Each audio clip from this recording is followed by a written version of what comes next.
Welcome to the Tim McLoone Radio Show, broadcasting from Tim McLoone's Supper Club on the boardwalk in Asbury Park, New Jersey. Every Sunday morning from 10 a.m. to noon right here on AM 970 The Answer, Tim will bring you lively conversation with interesting guests from the worlds of entertainment, restaurants, politics, sports, and much more to help you get started with your day. And now, here is Tim McLoone. Well, thank you. That is such hip music. There's no reason for me to play. I'm sitting here at the piano at our supper club, but there's really no. That was the coolest music ever. We have now promised you lively entertainment with interesting guests. Unfortunately, we have neither of those for the show this morning, but in future weeks, we hope to have those for you. And to guarantee that this happens, I am joined by my co-host, who I refer to, since I'm a musician, we have Tim McLoone and the Shirleys. This is my band wife. I have Actually, been called Amy worse. Broza. Here she is. Hello, Amy. Hi there. It should be very interesting. Thank Amy you. and I bicker with the best of them. I mean, we really do. She's not shy about correcting me, and I give her plenty of opportunities to. Oh, yes. Hello, my dear. Hello there. Here we go in another adventure. You know, I was thinking about it, introducing you to our audience. I really don't remember when we met. I believe Bob Boyd was the matchmaker. It was Bob Boyd. Bob Boyd, our drummer in our band, but with Bob Holiday Boyd, Express. For our charity organization, Holiday Express, he said, we could really use another chick singer. And Tim said, oh, darn, that's just what we need, 400 million chick singers, because we already had plenty. But he said, why don't you come to a meeting? And I didn't know Tim from a hole in the wall. And I came, I saw, I conquered. That was it. And then I never left. Wow. So the first time you sang with me, though, was at a Holiday Express show? Was my audition for Holiday Express upstairs at the Rum Runner. I sang Jingle Bells. You did an audition with us? Yes, I did. I'm forgetting all this I stuff. never forget because it wasn't my key and I had to fake it. The bad part is we still have you singing Jingle Bells. In the same key. Dashing through the snow. So for those, we shouldn't be speaking of Holiday Express without at least explaining it a little bit. A long time ago, all of a sudden, 1993, I have to admit, I did come up with this idea, but all these wonderful people have helped since. What we do is we take the holiday season roughly between Thanksgiving and Christmas Eve, and Holiday Express travels to places that if we were not there, they would get little or no attention at holiday time. So it means we're at places like soup kitchens, homeless shelters, the continually embattled long-term residential psychiatric facilities, which are really struggling right now because a whole bunch of them are being shut down in a consolidation effort.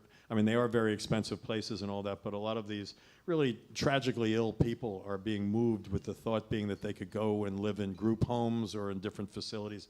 But we'll talk about that at a future time. But anyway, Holiday Express is kind of this rollicking holiday party. And we have these wonderful, everyone's a volunteer. We have a small office staff, but everybody else volunteers. And we go to these amazing places, just amazing places, AIDS hospices, homeless shelters, as I said, and we meet wonderful people. And it started out that we were doing things for people that we felt sorry for. And as it turned out, it ended up being just as much of them doing things for us as us for them. And as I've said many times, it's probably the only purely good thing we've all ever done.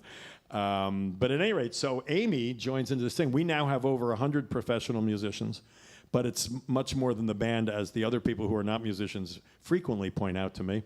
So we bring an entire party there. So you were doing Jingle Bells. Was I impressed? Enough that you didn't kick me out, so that was good. And But tell people the name of the bands you'd play with, because our one requirement to be in Holiday Express is you have to have sung for your supper. You can't just be someone who was in a high school choir and wanted to be doing Let's this sing. thing. Come on, you can do I it. sang, I know what he's going for here. I sang with a band called Horizon, Driver, Showdown, Now Voyager. That was with Yuri Turchin. And here's what he really wants me to tell everybody. I sang with a band called The Babes.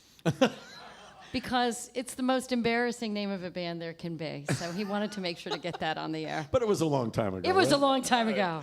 And I was young and didn't know what I was doing. And now you're part of the Shirleys. Now I am my beloved Shirleys. a happy member of the Shirleys. The three of them are here this evening. We sadly lost one of our original members, Dolores Holmes, who has been memorialized wonderfully on this boardwalk right out here outside of this restaurant, a little bit down farther. that they did benches that were honoring people from the past and who made musical contributions, and Dolores Holmes certainly did for a lifetime of wonderful music. And the best thing maybe she did for us was that she gave birth to Leon Holmes, who sings with us now and is also a member of Holiday Express. And she and Maureen McCrink will be here in a little while. Leon was applauding for herself there for a moment, but there it is. But they'll be with us a little bit later this morning and do a couple of songs with us. So my goal here today is to have everybody get to meet Amy and learn a little bit about her. I knew nothing of this. So I had a request from the Valerie Fund people. And without getting into another tangent about them, but if you've ever heard of the Valerie Fund, it's a wonderful organization that provides services for families with pediatric cancer victims. And my son, who you're going to meet later on, unfortunately became a member of that team, but I had done things through the New Jersey Nets with our good friend Lou Terminello, who's with AM 970, when we were both working for the then New Jersey Nets. And I actually did stuff for the Valerie Fund without paying attention to what they did.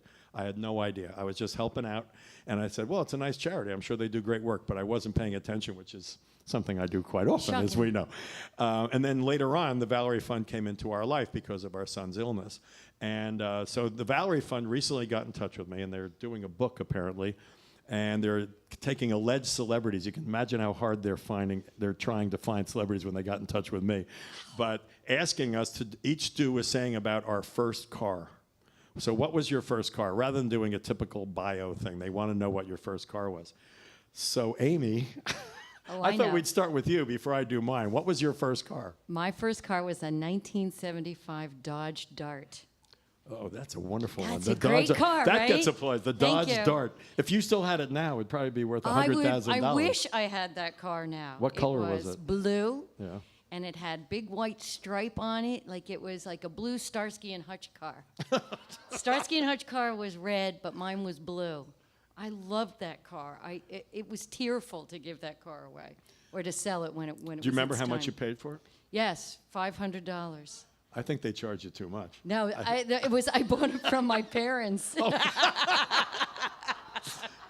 Such a deal. Such a deal, you should only know. I love that car. They marked it down. It was the original $750, but for that- you've been living with us for 20 years, they'll give you a deal. And I got to take it out to college, and that thing was, it's probably still on the road. Well, so my argument was that my brother got a car when he was a freshman in college, some beat-up old Ford thing. I didn't get one, and I was really infuriated. So my parents eventually, when I was a junior, gave me my mother's car to take back to college.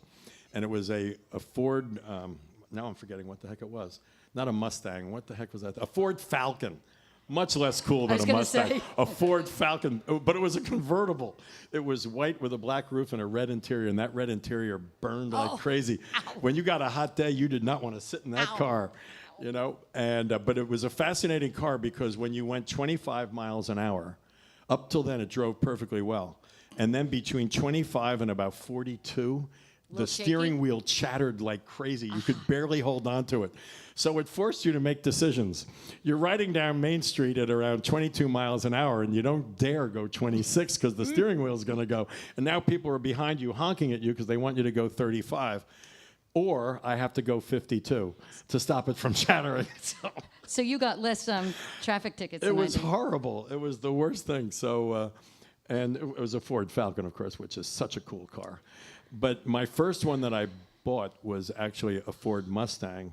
And this is so anyone that knows what a nerd I am and was, and with no technical knowledge of anything car, nothing, zero, does it start is about where I'm at.